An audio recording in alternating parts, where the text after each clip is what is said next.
All right. Okay. So, good morning, everybody, and welcome to another theme lesson on plants and terrace gardening. Um, I wanted to ask you all how you are all feeling this morning, and because it's been such a long time of us doing this online classes, and so on the screen you can see 9 types of Disney princesses, and each one of them are emoting a different kind of emotion right now. So, can each one of you, one by one, unmute and tell me what kind of emotion are you feeling? Are you feeling fed up like Ariel over here? Or you're excited to start the day like Tiana? Or you just want to go out and dress up like Cinderella? Or you're fed up of dressing up like Mulan? Or you're feeling hungry like Bella, like Belle? Or like Meridia, you're just like, I don't know what's gonna happen. I'm so excited. And Moana is just looking out and just completely lost. And Elsa is just scared. And Jasmine is just fed up of life. She's just like, I'm done with life. So can you all tell me one by one which Disney princess do you feel like today? I am definitely Jasmine and Belle. Okay. Diana? Belle, I Belle. would select Cinderella. Want to dress up. Even me, Cinderella. I just want to dress up. Ali? I'm excited to listen to what Karishma is going to teach today. Okay. And Larry? Maybe Moana. Oh, you're also deep thinking.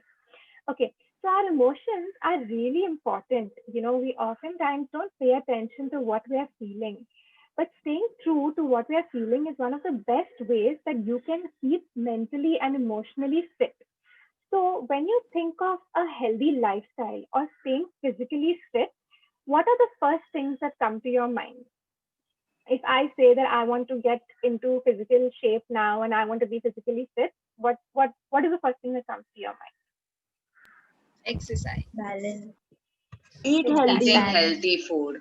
Eating Yes, healthy, exactly. exercise, So gym. exercising and eating healthy. So you can see all of these people here working out, and even the vegetables at the bottom, they're also working out, but they're eating.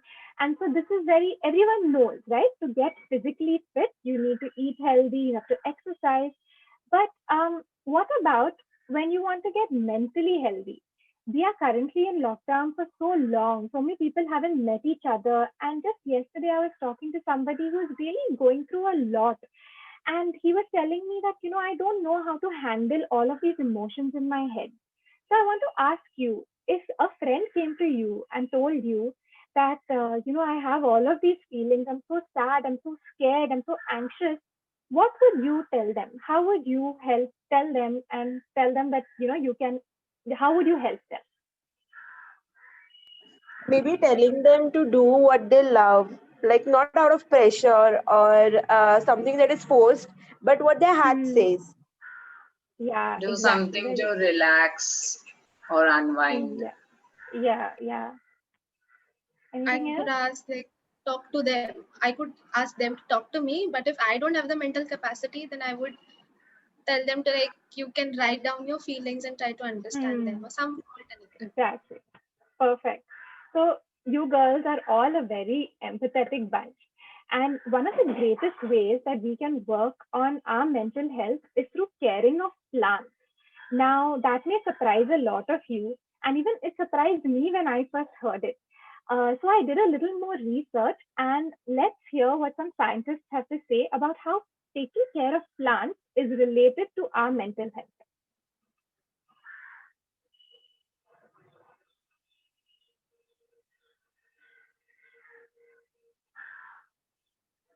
Can you all hear? No. No. No. One second, one second.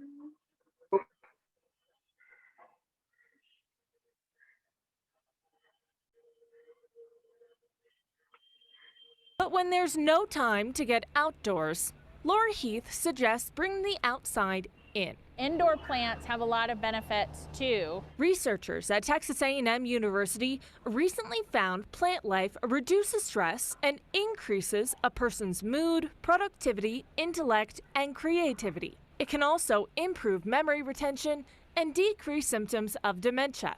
No greenhouse necessary. As long as you have good soil and a little bit of water, you can keep anything alive. Heath suggests starting small. One of the easiest plants to maintain that is darn near impossible to kill is anything in the succulent family. The little work they require is likely to benefit your mental health. It's not just psychology, it's biology. There's microbes in the soil which actually physically lower your anxiety levels. And cultivating the growth of another living thing is a reminder to allow growth within. There is no quick fix. And gardening is something that actually puts you in more of a growth state of mind instead of a fixed state of mind. Allie Levine, 9 News. So isn't that so amazing? Like I was But when there's shocked and surprised to see that actually taking care of plants makes you happy. It increases your mood, it makes you feel better, and it makes you just generally a better person. But I mentioned yesterday that I am living in a concrete jungle. And this is where you guys live. All my friends, they stay in Vasai and I am here. And you can see how much of greenery is over here, and just look at my concrete jungle over here. And so when I went over there, I was so happy. I was feeling so good. And when I came back home, I was feeling so low. I said, even I want a farm and even I want to plant. But where is there space? I'm living in a building. There's no space to plant anything. And so that is when terrace gardening came into the scene. So now one thing is that terrace gardening, I looked at this picture and I said, oh my God, I'm going to need such a big space. I'm going to need a terrace. I'm going to need, this beautiful like steps and all of these beautiful plants. And how do I start? But terrace gardening is not just having a terrace. It is also just growing plants where you are. And so being in Mumbai city, we often live in very small houses. And one may think, how is it possible to grow plants in a small space? So I found this great example of a lady who lives in New York City. Now, New York is very similar to Mumbai in the way of the population and the way that they stay, the rent, everything is very similar. And you will see what she's done with her house and how she has inculcated plants within her daily lifestyle.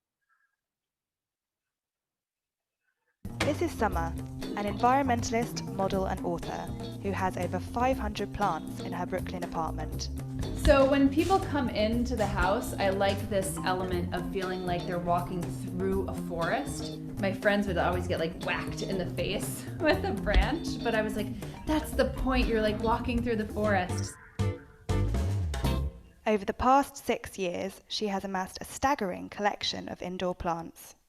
So this is my kitchen space, and I love it because I love the green on the walls and the green plants. And it's my couch and just like a little place to kind of just come and sit and rest and relax. So this is the place where I kind of like work / sleep. And I grew up in the country, so it was so natural for me to have like plants in my life. In fact, like I think it's so unnatural not to have plants. In August, I converted this from a closet to a kitchen grow garden. So I have everything from like lemon-scented geranium to broadleaf thyme, taro root, Cuban sage, bananas. We have some pineapples. We have some microgreens. This is peppercorn. That's a sweet potato. This is actually what the little slip of the sweet potato will eventually grow into.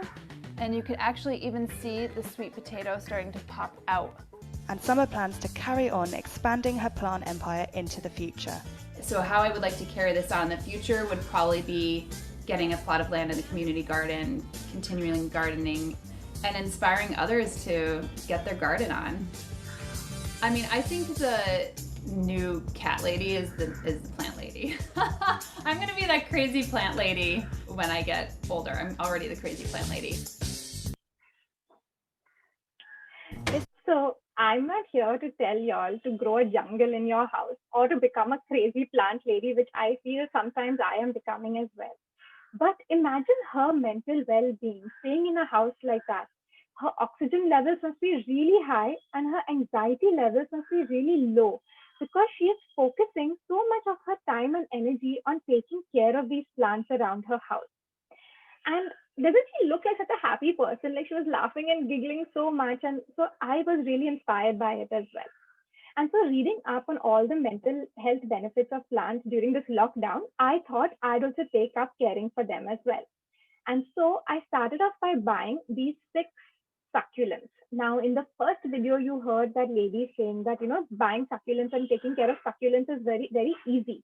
But what exactly is a succulent?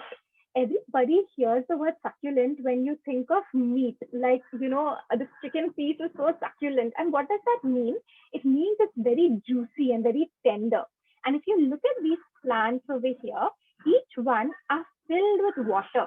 And so they are tender and they're filled with water as well. And that's why they are called succulents. They come in various shapes and sizes. Some of them, the stems are filled with water, some are the leaves, and here, it's just different variations, different colors. You can see it all on the screen. And can you name the most famous succulent of all?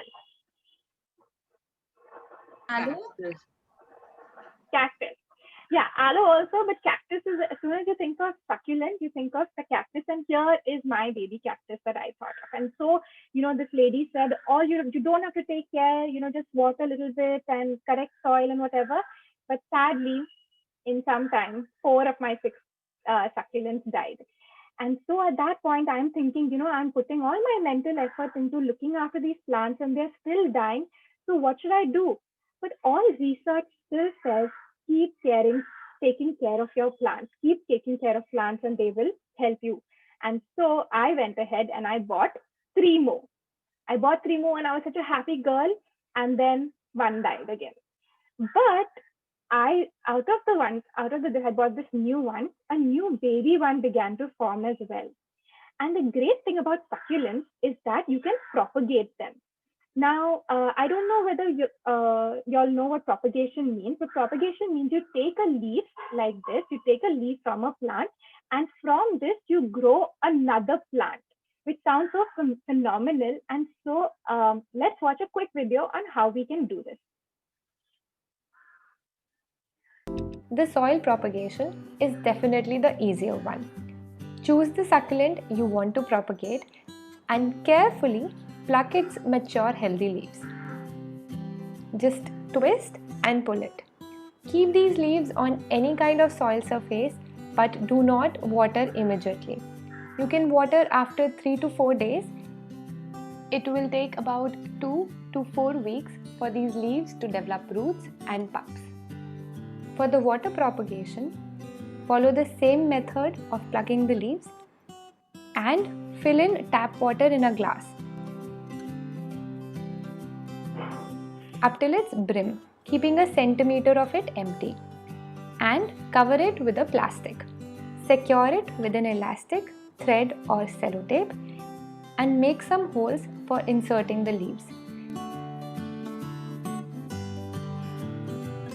Insert the leaves through these holes, keeping them just above the water but not dipped in water, or they will get soggy. I will also do the same for the tiny pups growing on the stem. Once the leaves have started developing roots, they will reach out for the water.